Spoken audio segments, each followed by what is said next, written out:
rather than naming particular masajid in London, the place that I know to be a masjid which is upon Salafiyya purely and clearly, that has strong links with the Salafi ulama, and they follow the methodology of the Salaf al-Salih, is the masjid in Cromford, Masjid al-Sunnah.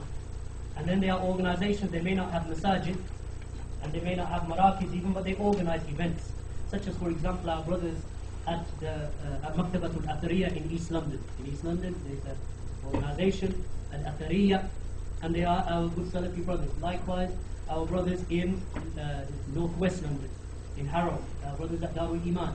Likewise, various other brothers around London, such as the brothers in Wembley, and so on. The details you'll have to speak to London people, because I'm not the most knowledgeable about London locations, but they're the ones that come to mind straight away. Allahu A'lam. As for other than that, from the mosques that have been mentioning these questions, then no, I don't recommend any other masjid except for that one. As for the rest of the masajid, we can go and pray there, as long as they don't commit bid'ah mukaffara, as long as they don't commit shirk and kufr. You can pray there, but as for taking knowledge, then no. No masjid except for that one.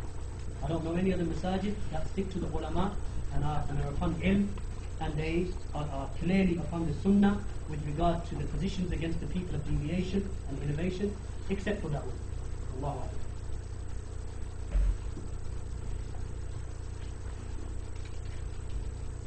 You mentioned jihad, protests, demonstrations are not from the way of the Quran. No, jihad is from the Quran and Sunnah. Mentioned all throughout the Quran. As for protests and demonstrations, then no, they are not from the way of the Quran and Sunnah. But the intention behind such actions is to implement change proactively. So other than dua and improving oneself, how does one attempt to change the situation of the Muslim Ummah who are suffering, e.g. Gaza, Iraq, Afghanistan? What should the Muslim Ummah actively do to help brothers and sisters in need? Then jihad is something which is present, and it is something which is done, but not the type of jihad that is being done in Iraq today. That's insurgency. There is a government in Iraq. You may not love it, you may not like it, but it's the government. And as tyrannical as it is, or you may say it is, or you may think it is, or you may maybe even believe into thinking that it is still a government that it is not permissible to fight against. As for, obviously, if you are attacked in your home, whether you live in Iraq or Afghanistan or any other place, then you have a right to defend yourself. As for protests and demonstrations, you're talking about some, what do we do proactively? Then, to change the situation other than dua. Dua, my brothers and sisters, is from the greatest doors of bringing khair to yourself. If only you knew what the dua can do. The dua, ya ikhwan, can destroy nations. The dua of Nuh alayhi salam for his people. And look what he did to the people of Nuh. Drowned them. Look what the dua can do, ya ikhwan. Look when the Messenger of Allah sallallahu alayhi wa sallam made dua at Badr. 300 companions, over 900 mushrikeen. No weapons, or very few weapons, small means, not really well trained, yet they overcame the mushrikeen, the idol worshippers, at the first battle after the migration. And look what he did. It is mentioned that before the battle began, he raised his arms high, seeking the reward from Allah and aid from Allah, so much so that he could see the whites of his armpits. What else can you do? You can write. No harm in writing to the scholars. No harm in writing to the Muslim rulers. Politely, nicely, making dua for them in the letter. Because this is the Sunnah. Imam al-Bukhari, you all know Imam al-Bukhari, the great alim of the deen. He mentions ijma, consensus without exception, that the methodology of the early people, of the early scholars without exception, was to make dua and supplicate for the Muslim ruler.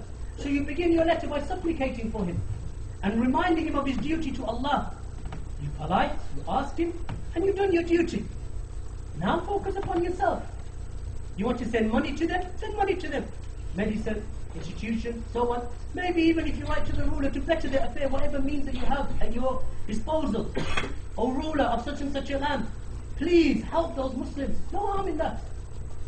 But as for you demonstrating in the streets, then you say that our intention behind such action is to implement change. Intention is not sufficient for ibadah. There were some people in the time of Abdullah ibn Mas'ud after the death of the Prophet ﷺ, that they were in the masjid counting pebbles. One of them would pick up a pebble and say, Subhanallah. The people around him would repeat in chorus, Subhanallah.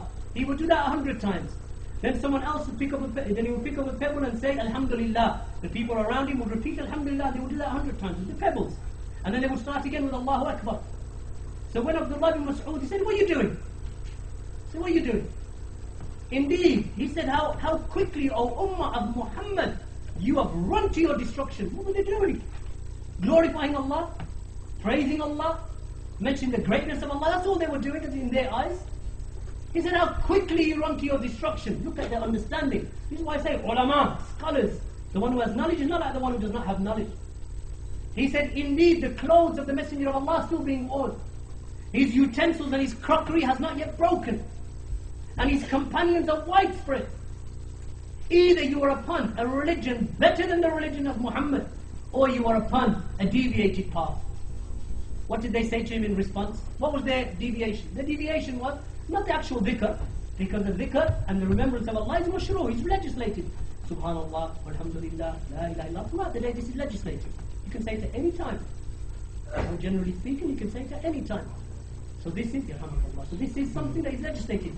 What was their deviation? The counting of the stones, making dhikr by the count, and which some people now do. You know, I remember in some of the mosques we used to visit in the 1990s, they invented these counters, like click 1, subhanallah, click 2, subhanallah, click 3, subhanallah. I thought, wow, someone's actually invented this thing, so they can make dhikr. So a few months later, I was getting onto an aeroplane, and I saw the air hostess. Other people look, she had the sound, she's making dhikr. She always, women, you know, English women, you making dhikr. She was counting the passengers onto the aeroplane. I thought, which one? Who learnt off who?